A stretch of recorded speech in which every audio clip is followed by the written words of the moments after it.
What time resentment burned in Juno's breast for Semele against the Theban blood, as more than once in dire mischance was rued, such fatal frenzy seized on Athamas, that he his spouse beholding with a babe laden on either arm, spread out, he cried, the meshes, that I take the lioness and the young lions at the pass. Then forth stretched he his merciless talons, grasping one helpless innocent, lurchus nammed, whom swinging down he dashed upon a rock, and with her other burdened self destroyed the hapless mother plunged, and when the pride of all presuming Troy fell from its height, by fortune overwhelmed, and the old king with his realm perished, then did Hecuba, a wretch forlorn and captive, when she saw Polyxena first slaughtered, and her son, her Polydorus, on the wild sea beach next met the mourner's view, then reft of sense did she run barking even as a dog, such mighty power had grief to wrench her soul.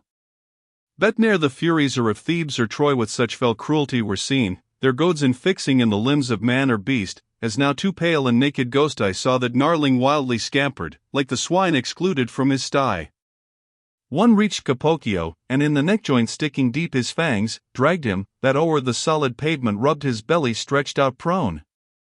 The other shape, he of Arezzo, there left trembling, spake, that sprite of air is Skicky, in like mood of random mischief fence he still is spite.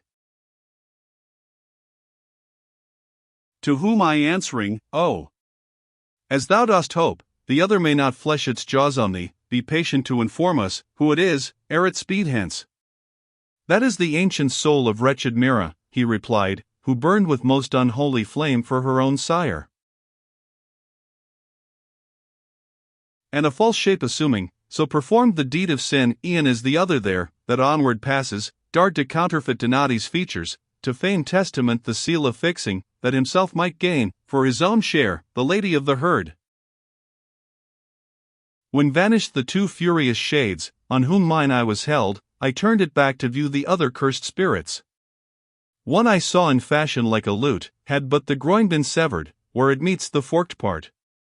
Swollen dropsy, disproportioning the limbs with ill-converted moisture, that the paunch suits not the visage, opened wide his lips gasping as in the hectic man for drought, one towards the chin, the other upward curled. O ye, who in this world of misery, wherefore I know not, are exempt from pain, thus he began, attentively regard Adamo's woe. When living, full supply ne'er lacked me of what most I coveted, one drop of water now, alas, I crave.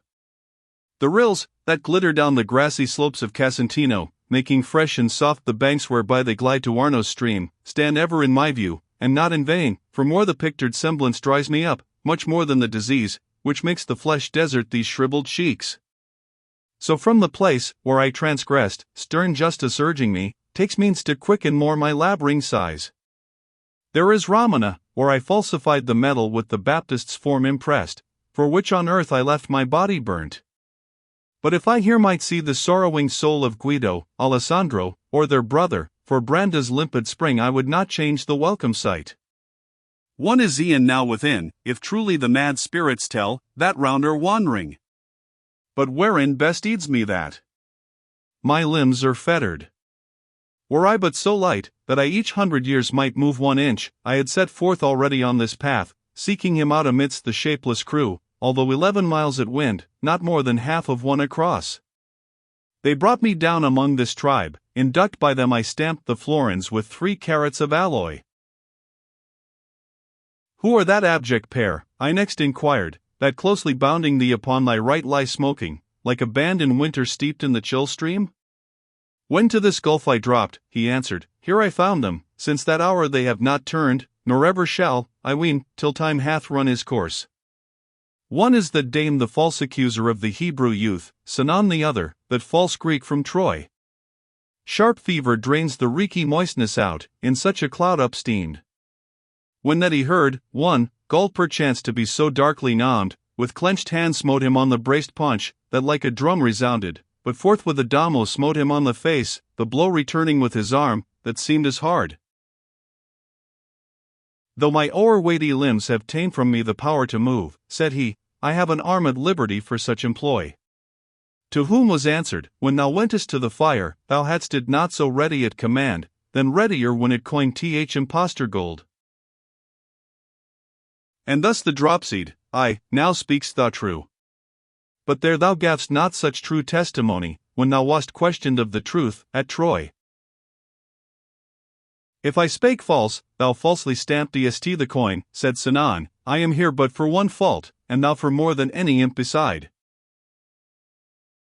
Remember, he replied, O perjured one, the horse remember, that did teem with death, and all the world be witness to thy guilt. To thine, returned the Greek, witness the thirst whence thy tongue cracks, witness the fluid mound, reared by thy belly up before thine eyes, a mass corrupt. To whom the coiner thus, thy mouth gapes wide as ever to let pass its evil saying. Me if thirst assails, yet I am stuffed with moisture. Thou art parched, pains rack thy head, no urging wouldst thou need to make thee lap Narcissus mirror up. I was all fixed to listen, when my guide admonished, now beware, a little more, and I do quarrel with thee. I perceived how angrily he spake, and towards him turned with shame so poignant, as remembered yet confounds me.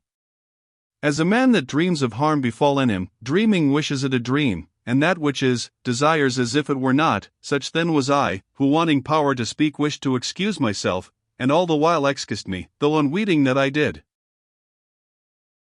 More grievous fault than thine has been, less shame, my master cried, might expiate.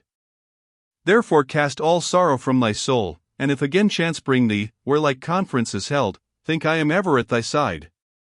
To hear such wrangling is a joy for vulgar minds.